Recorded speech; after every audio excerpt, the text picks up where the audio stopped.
Theirs was a romance that blossomed in a fairy tale setting between a caring mother of two Family was always her top priority. and a handsome coworker that swept her off her feet. He was the total package for her. She said, he just makes me feel like nobody ever made me feel before. But a savage attack would plunge their lives into darkness. This was one of the bloodiest and most horrific crime scenes that people could remember. You wouldn't kill a dog in the way that she was killed. Investigators would ultimately uncover a trail of violence and deception It was shocking. I didn't know what to think at the time. and leave everyone wondering, was this macabre execution the work of a sadistic stranger? Or was this monster a member of the victim's innermost circle? There's this dark side of this guy that he's been hiding for years, and he released it in such a vicious way.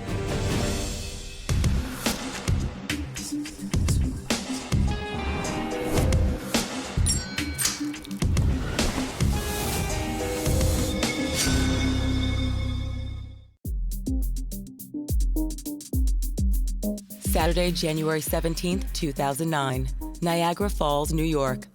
The sun is dropping over this picturesque city, the self-proclaimed honeymoon capital of the world. But shortly after 5 p.m., emergency dispatchers receive a call from an apartment on the north end of town. A man named Robert Johnson found his wife apparently dead on the kitchen floor of their apartment. An officer is only blocks away when the call goes out from dispatch. He arrives within minutes, finds the front door open, and Robert Johnson cradling his wife in agony. So what happened? I don't know. He was crying out to the police officers about the horrible discovery he just made. There was blood all over the floor. She was stabbed multiple times. In fact, some of the weapons used in the attack are still lodged in her body. There were 2 knife blades broken off along the side of the torso. I'm gonna need for you to go ahead and stand up. So we don't need to clear. I need for you to go ahead and stand up. Within moments, other officers and paramedics arrive on the scene. He was reacting so emotionally to having found his wife, Robert Johnson, had to be pulled away from the body. As Robert is dragged away, EMTs rush in to check Kenya's vitals, but there's nothing they can do. They quickly pronounced Kenya Johnson dead at the scene. Even for seasoned detectives, this homicide is beyond the pale. The crime scene was gruesome. Her head was cut very severely to the point that it was almost a decapitation. But as officers attempt to console a shell-shocked Robert Johnson, nobody can imagine how this 32-year-old wife and mother fell victim to such a chilling crime. Kenya Bashana Thornton, or Kenya as she was known, grew up in Niagara Falls, the second of 4 children. Kenya, she was the quiet one. She was real reserved, and she was a homebody. She didn't party, she didn't drink, she didn't smoke, really didn't go out to clubs. But as Kenya grew up, this good girl discovered she had a weakness for bad boys. She liked street guys that were like in the fast lane. Someone total opposite of who she was is what she attracted. Kenya's first love definitely fit the bill, and at 23, she gave birth to a beautiful baby girl named Naomi. Although the relationship didn't last, Kenya worshipped her daughter. Kenya was excited, she was happy to be having her first child. In 2000, she landed a good job at a local call center. Kenya made actually pretty good money there, doing customer service calls and whatnot. While working at the call center, Kenya met a handsome, straight-laced coworker by the name of Robert Johnson. How you doing today? I'm good. You? I'm all right. How was work? It was good. I can't complain. Though Robert wasn't cut from the brash, street-tough cloth that Kenya found so attractive, he made it abundantly clear that he wanted to be more than just friends. He sent her flowers at work. Robert would send her candy. You'll be available around Saturday night? Yeah, I'm free Saturday night. I'm sure. Yes! Kenya was excited. Every time she see him, she told me she get butterflies in her stomach. She hasn't felt this way in so long. Like you'd kiss her, she just would float. It wasn't just the way Robert treated Kenya that made her feel special. It was the way he treated her daughter, Naomi, too. He was very accepting of her daughter that she already had. Robert loved her daughter just like he loved his own daughter. Pretty soon, Robert and Kenya were inseparable. So much so that even when Kenya hit the town without Robert, she didn't stay out long. We all got together and we went out. She left and went on her date with Robert. When you leave your girlfriends to go with a guy, then you're into the guy. A couple months later, Kenya announced she was pregnant with Robert's child. We told her, if you had to stay with us, you wouldn't be heading this way, but it was a good thing for her. By the winter of 2004, Kenya and Robert were raising 2 beautiful young daughters. Kenya was so happy. She was such a good mother. Robert was just as happy. He was a very good father. He was very attentive. He helped Kenya. A few weeks later, the couple officially tied the knot. I'm home. Daddy! Hey! So that made me happy because I had someone who I knew was going to be taking care of Kenya, my niece, and so it was exciting to see the young love that they both had for one another. The couple decided Kenya would stay home for a while to be with the children. And as they settled into their new apartment, Robert and Kenya seemed to be living a life of pure bliss. She was pretty much at home all the time at that point, and he was at work all day. She was just so happy. I never saw Kenya happy like that. But Kenya had no intention of remaining a stay-at-home mom forever. In 2007, she enrolled at Bryant and Stratton College in nearby Buffalo. She was going to school to be a medical assistant. She loved it. Kenya was doing great. Dean's List, great grades, awesome grades. As for Robert, he was also working hard. He'd recently taken a new job as a sales rep with a local cable company, which required him to log a lot of time on the road, which soon put a strain on their marriage. So now the partnership with them, with the kids, and the workload and whatnot was kind of a little shaky then. Things started looking up again in the fall of 2008, when Robert came home with some exciting news. Sit down, I got a surprise for you. No, I hate surprises. You're gonna like this. He told Kenya that there was an opportunity to move to Atlanta and get a job there. According to Robert, the job would be better pay with better hours. This caused us forced to relocate to Atlanta. Shut up. Yeah, so that means we gotta move to Atlanta. To her friends, Kenya seemed ecstatic. Told me they were moving. She was excited. I was happy for her. If it was gonna work out and they were gonna move away, then that was good. A loving marriage, 2 beautiful children, a future full of promise. It seemed Robert and Kenya were well on the road to a long and happy life together. Kenya! Which made the grisly scene inside their home the night of January 17th all the more unthinkable. People like a Kenya don't get murdered. She would never do anything to hurt anybody. Who would do something to her like that? If detectives are going to answer that question, they will need to unlock a vault filled with secrets. Secrets that would reveal this wasn't the first time a knife-wielding attacker had stormed into the Johnsons' home.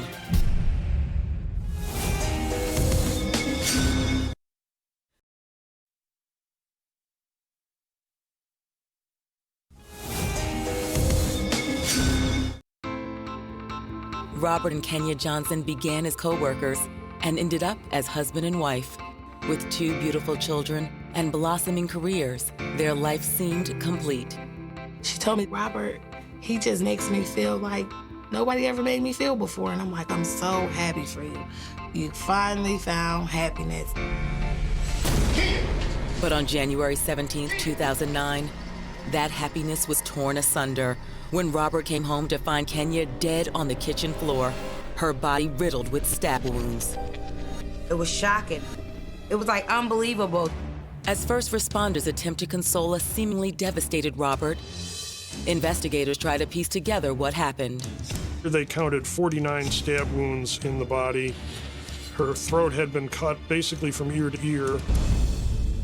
The police discovered that there were 3 knife blades stuck in the body of Kenya Johnson.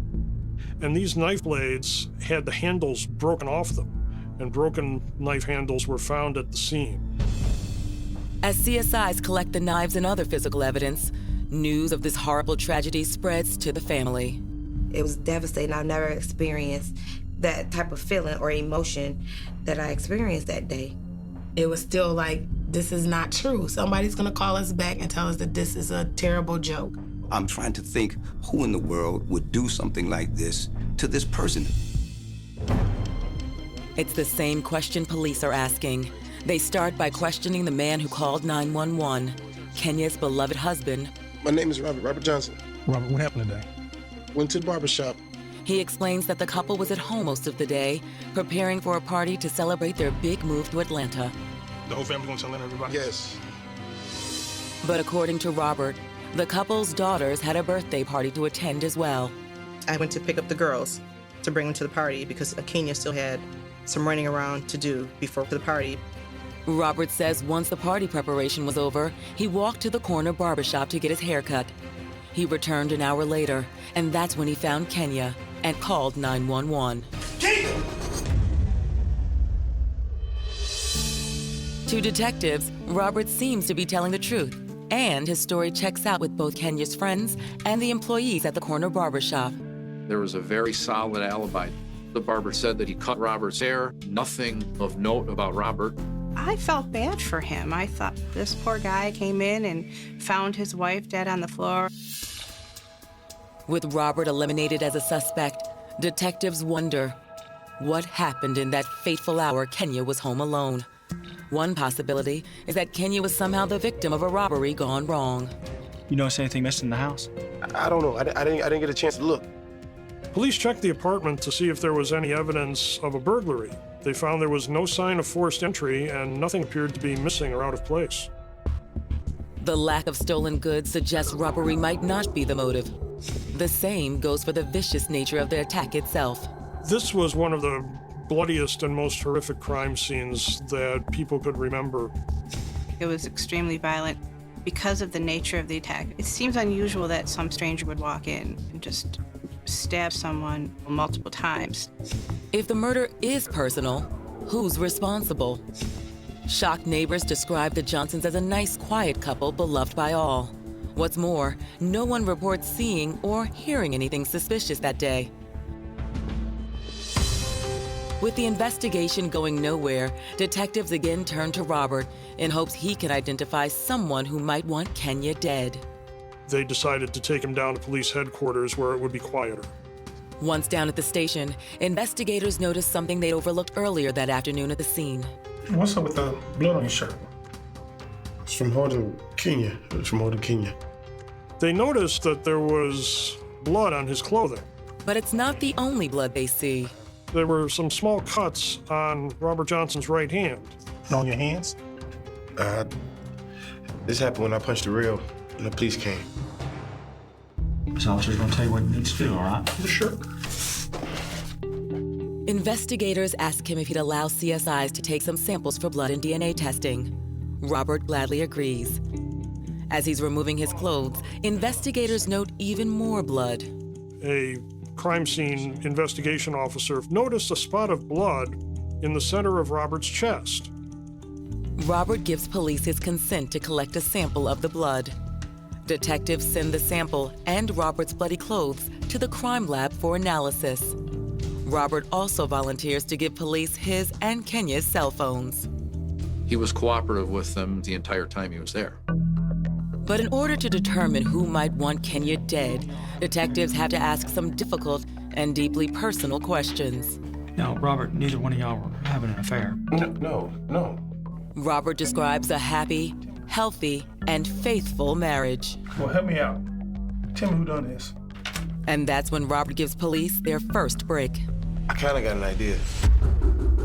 Robert recounts a frightening ordeal that happened several months earlier when he was home alone with the kids. Ain't no drugs in here, man. What is y'all doing? There ain't no drugs. Ain't no drugs. Just 3 months before the homicide, there was a robbery and a home invasion at the Johnson home. Robert was home. Two guys with black hooded sweatshirts rushed in the house and they made all the kids get in the closet. They told the kids, if you come out the closet, we're gonna kill you. Come on, man. Yeah. Robert says the attackers demanded drugs. He suspected the perpetrators had reason to believe that Mrs. Johnson's cousin, who lives across the street, might have some of his stash. Robert tells police that when he explained to the attackers that there were no drugs in the house, one of the men attacked him.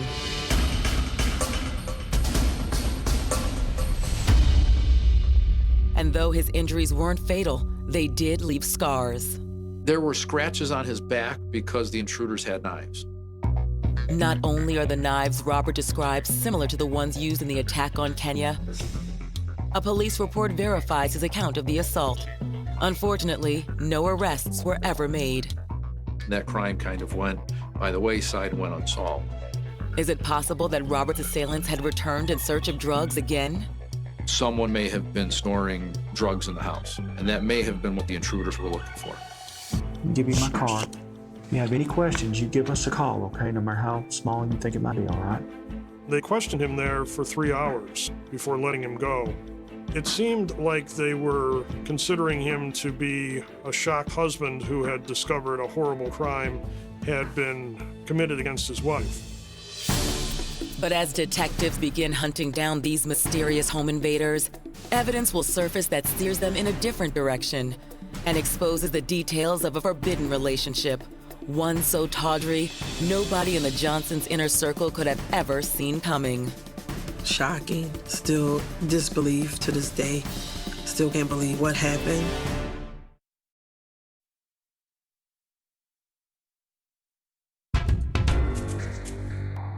Police in Niagara Falls are struggling to solve a shocking murder. Kenya Johnson was stabbed nearly 50 times and left for dead in the home she shared with her husband and 2 young daughters. The crime scene was gruesome. Who could do this? Kenya's husband, Robert, has just informed police of a violent home invasion that took place at their apartment 3 months prior to the murder. Ain't no drug. Ain't no drug. Get the girls, man. Someone had broken into the house and made the kids get into the closet. The similarities between this attack and the attack on Kenya are undeniable. Where 2 robbers came in and tried to look for some drugs with knives. And based on Robert's statement, they appear to have been carried out by drug dealers targeting the wrong residents. That's all I heard. Like, there was a cousin of hers that had a stash. Maybe someone was targeting this home for whatever reason. They tried back in October, and then they thought when Robert leaves to get his hair cut that they've got free reign in the home, and then they're shocked when someone's in there, and that was a Kenya in there. So tell me about Kenya.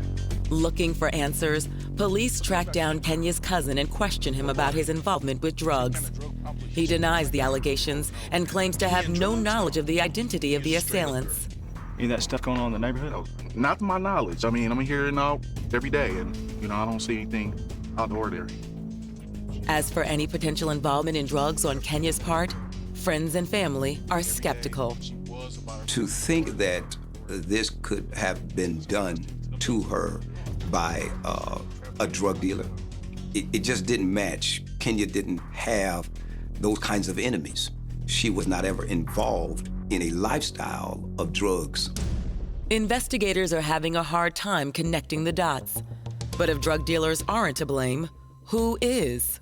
Nobody goes and kills somebody that they don't know and stab them that many times. And the knife blades and the neck thing and all that, this was personal.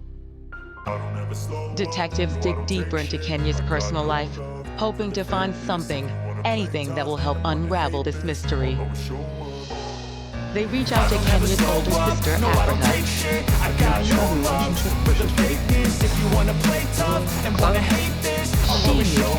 like no other. Kenya would, tell me everything. Everything. I talked to her everything. And as Africa recalls some of those conversations, a new person of interest begins to emerge. A former boyfriend named Letario Humphrey. According to Africa, much like many of Kenya's previous suitors, Letario was a bit rough around the edges. Did Kenya like street guys? Kinda like street guys, yeah. Bad boys. Letario, he was like a street guy as well. While dating Kenya back in 2002, Letario was arrested and sent to prison for drugs. Their relationship kind of fizzled off after he went to jail. Even though Kenya had been with Robert ever since, she kept Letario in her heart. And when he was released from prison 5 months prior, in September 2008, Kenya paid Letario a visit. She said they had went out to lunch a few times, her and Letario. But were Kenya and Letario having more than just lunch? According to Africa, that was the rumor, at least among Kenya's girlfriends. And it wasn't shocking because I knew that Letario still had feelings for her, Kenya. However, Kenya's sister isn't so sure these rumors are true. Well, I mean, her friends used to play around about them having a relationship. He was kind of like her confidant. She said, Africa, he's just somebody that listens to me and we talk to each other. She never, ever said to me that they started sleeping together again, but is it possible? Yes. For investigators, Africa's statement triggers a new theory. Is it possible that Kenya cheated on Robert with Letario, only to put the brakes on the affair once it became clear that she and Robert would soon be moving to Atlanta? And did Letario decide that if he couldn't have Kenya, nobody could? Detectives track down Letario Humphrey and bring him in for questioning. Did you sleep with her? I mean, she came over a couple times. Did you sleep with her? Yes, I slept with her. He was freed from prison on September 10th, 2008, and told the police that very soon after that, he resumed his relationship with Kenya Johnson. He was there for her, talked to her. He just made her happy. Detectives press Letario about Kenya's murder, but Letario's adamant he had nothing to do with his lover's brutal death. So let me tell you this, you had nothing to do with that, is that what you're saying? I had nothing to do with it, man. That's crazy if you think I did. I loved her. Given Letario's lengthy criminal history, detectives are skeptical. He had served prison time. He had several drug convictions. He was recently released from prison. But without any hard evidence, investigators have no choice but to release him and turn back to Kenya's sister Africa for more intel on Letario, who makes another startling revelation. Robert had access to Kenya's phone, and she did tell me a while back that he found some text messages. Text messages that demonstrated just how close Kenya and Letario still were. Kenya then informed Robert that she and the kids wouldn't be making the move to Atlanta with him, and that the going-away party she was planning was only for him. She was not going. She was staying here in the city. It would be much easier for her to break away from him once he was out of the picture or out of the city. Investigators are floored. By all accounts, Kenya and Robert seemed like they had the perfect marriage. But Africa informs them that the marriage was broken long before Letario came back into the picture. Kenya and Robert's relationship, I think it started to go bad before Letario came home from jail. They just were having problems in their relationship. In fact, Kenya had secretly complained to her for years that she was unhappy with Robert and that they were no longer intimate. No, he was even sleeping in his bedroom. Kenya had told Robert, I don't think this is gonna work. I just don't want to be with you anymore. An alleged affair, a rocky marriage, plans for a separation. Africa's statement is a stark contrast to the picture Robert Johnson described to police.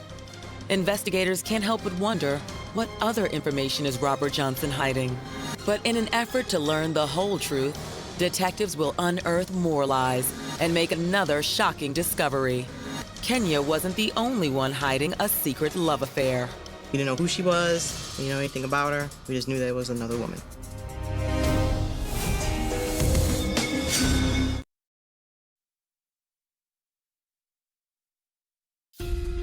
It's now been more than 48 hours since 32-year-old Kenya Johnson was found brutally stabbed to death in her kitchen.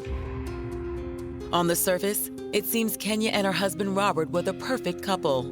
But new information suggests the marriage was in trouble, and Kenya was having an affair with an old flame. Kenya was reportedly having an affair with a man named Letario Humphrey, who was a former boyfriend of hers. Not only was Kenya allegedly having an affair, but contrary to what Robert originally told police, her husband seemed to know all about it. Detectives now believe this knowledge might just be a motive for murder. The homicide may have resulted in part from Robert's jealousy over Kenya's relationship with Letario Humphrey. There's just one problem with that theory. Robert's airtight alibi.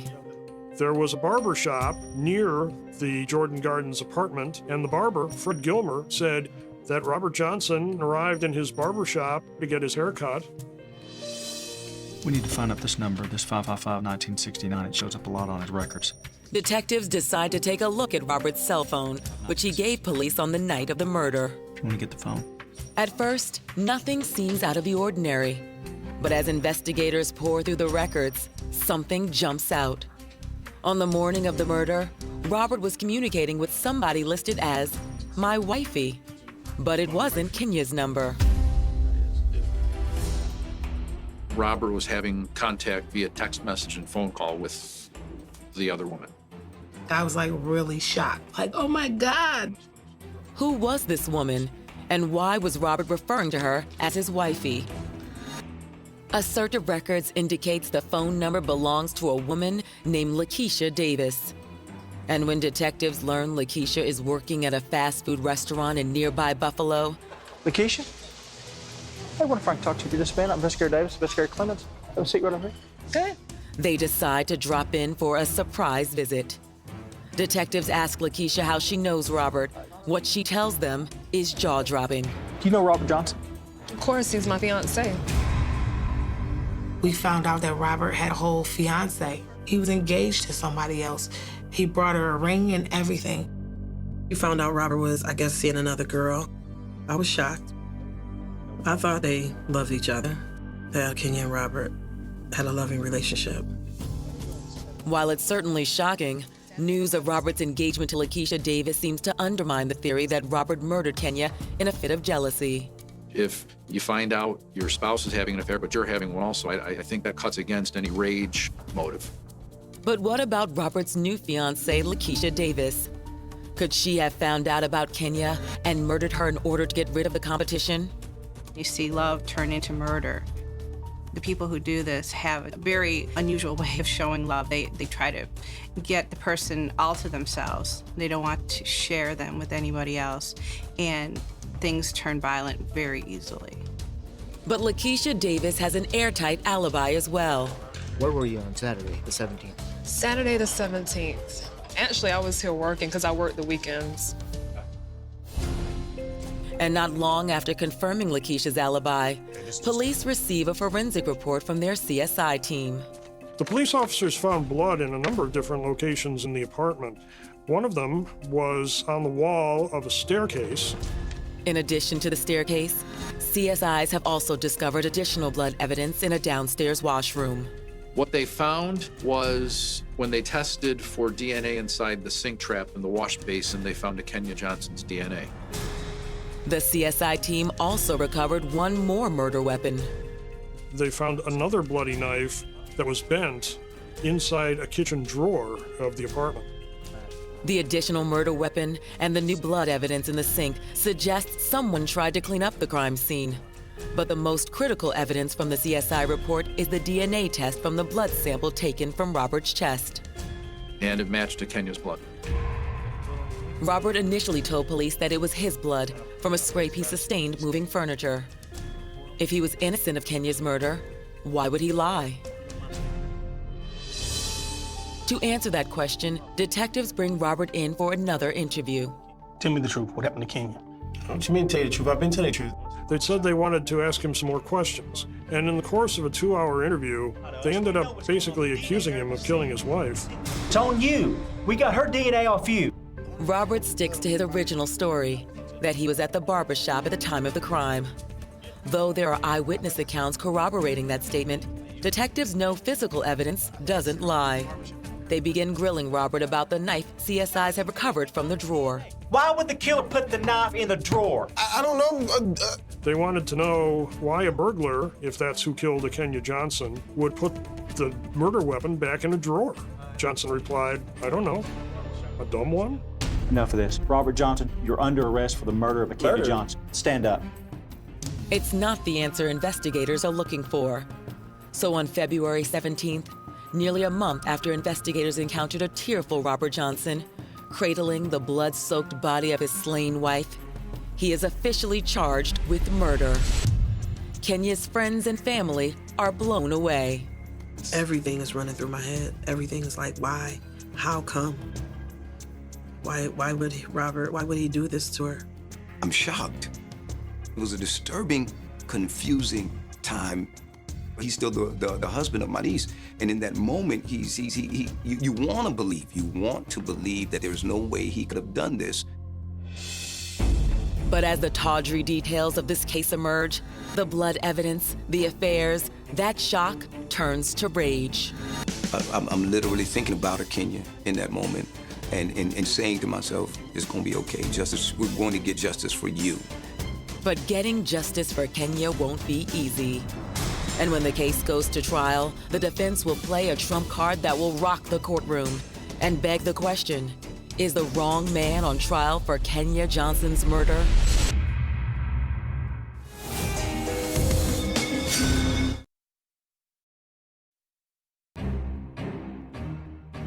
Niagara Falls, New York is described as a lover's paradise. But on January 17, 2009, it became the scene to one of a gruesome crime.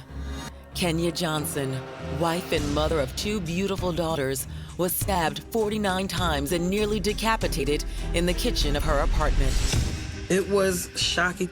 I mean, you lose people in your life every day, but never would I thought that it would be like this. After a lengthy investigation, police have charged Kenya's husband, Robert, with the murder. But as the case heads to trial, Robert remains adamant that detectives have charged the wrong man with murder. He said, I didn't do this to her, Africa. I promise you I didn't. I said, well, Robert, I must be honest with you. I believe you did it. I do. And justice will prevail. On September 22, 2009, opening arguments begin. Prosecutors start by laying out their theory about what happened. They assert that even though Robert was carrying on an illicit affair of his own, when he discovered his wife was cheating on him and that she no longer planned to join him in Atlanta, he snapped. What you mean you can't go to Atlanta? I'm tired. You tired of what? Cheating on me? Cheating on you? Yeah, right? How long you been sleeping with her? What are you How talking long? about? She may have said, I am cheating on you and I don't want to be with you, or said something to Bruce's ego and he lost it. Prosecutors claim that Robert grabbed a set of knives and began viciously stabbing Kenya over and over, 49 times in all, leaving several broken blades in her body.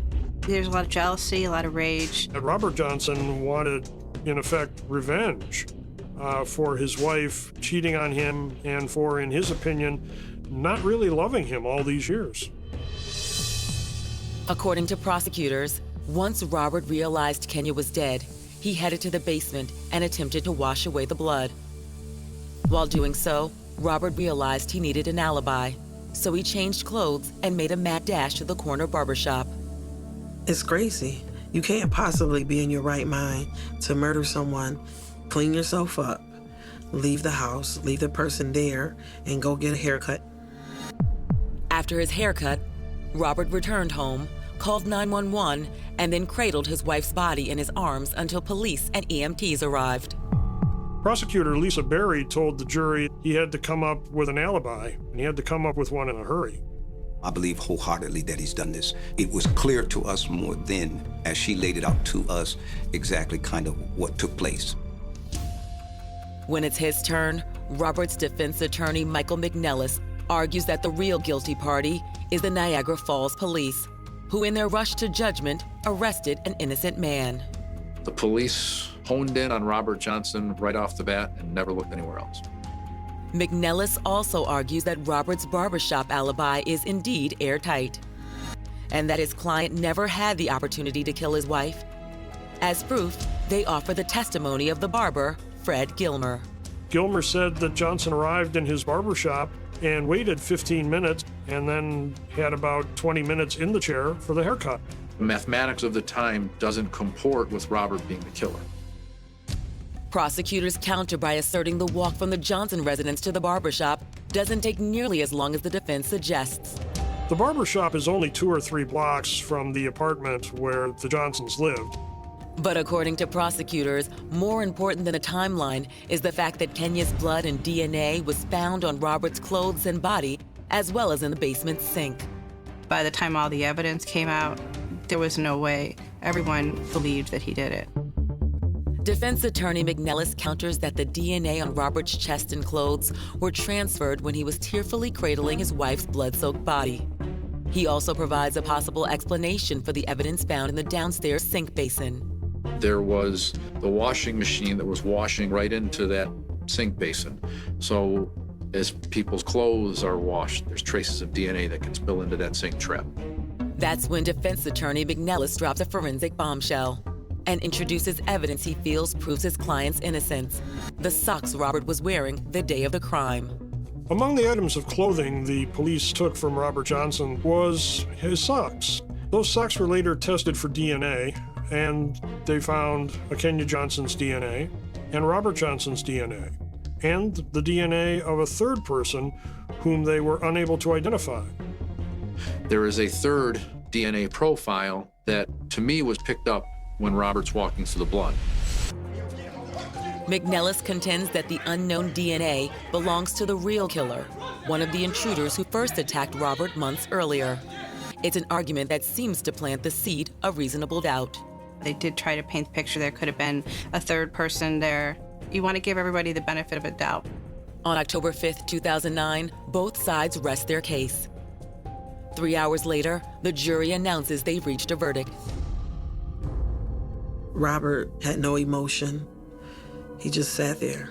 I really believe that Robert's going to get his just due in the end.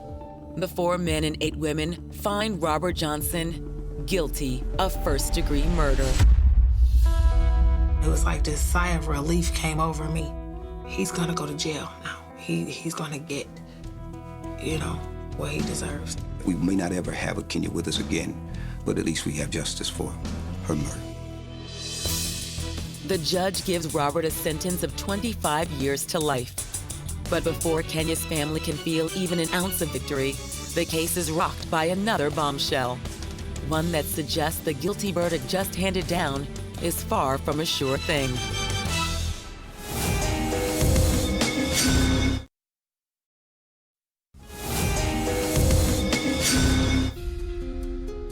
The roller coaster trial of Robert Johnson for the murder of his wife Kenya has just ended with a guilty verdict and a sentence of 25 years to life. So we're standing there and we're listening, and when we hear that verdict come back as guilty, part of you wants to rejoice because he is found guilty. Justice is being served. But the celebration is short-lived. Not long after the verdict is read, Robert's defense attorney, Michael McNellis, files an appeal, claiming he now has proof that his client is innocent. McNellis said that he had an affidavit from a teenager named Robert Thousand, who had been an inmate in the Niagara County Jail. Thousand wrote in his affidavit that another inmate by the name of Thomas Pryor had confessed to killing a Kenya Johnson. Moreover, Thomas Pryor is revealed to have been one of the suspects initially investigated in the home invasion that occurred at the Johnson residence 3 months prior to the murder. I asked the judge basically to throw out the verdict, reopen the case and start all over. Kenya's family is in utter disbelief. I don't know really how to respond, and so I'm shocked. I'm shocked. On February 17, 2010, the judge calls a special hearing to determine if Robert Thousand is a credible witness. He took the stand and verified everything that he said in the letter. He maintained all the way through that Thomas Pryor's words were that Thomas Pryor went in and committed the crime. But when pressed, Robert Thousand is unable to provide any additional details about Thomas Pryor or the murder of Kenya Johnson. In short, the judge isn't buying it. The judge didn't believe that Robert Thousand's information was credible. That was his assessment. The judge said both his body language and his intonation gave him away as a liar. On May 22, 2010, the court upholds Robert Johnson's guilty verdict and his sentence of 25 years to life. For Kenya's family, it's a bittersweet victory. My friend's gone, Africa's sister's gone. Kofi's sister's gone. And once the allegations of illicit engagements and extramarital